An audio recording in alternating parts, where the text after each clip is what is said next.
मोरावा बोलिया बोलई अब का। नमस्ते प्रणाम, मैं आपकी मंजूमर स्वागत करती हूँ आदर्श विश्वकर्मा ऑफिशियल चैनल में। एक प्यारा सा बहुत ही सुंदर नाच गीत और अंदाज में आप सबके बीच खुशबू रानी के साथ में। मोरावा बोलिया बोलई अब का करी, मोरावा बोलिया बोलई अब का करी। जब मैं हो गई 12 बरस की, जब मैं हो गई 12 बरस की, बाबा कैले बियाहवा अब का करी, बाबा कैले बियाहवा अब का करी।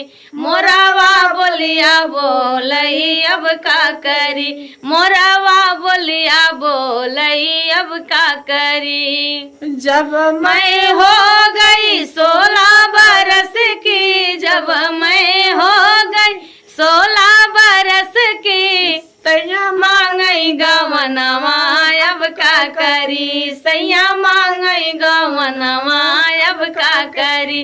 मोरावा बोलिया बोलई अब का करी, मोरावा बोलिया बोलई अब का करी। जब मैं हो गई 18 बरस की, जब मैं हो गई 18 बरस की, सैया लाए सवतिया रे का करी, सैया लाए सवतिया अब का करी। मोरावा बोलिया बोलई अब का करी, मोरावा बोलिया बोलई अब का करी।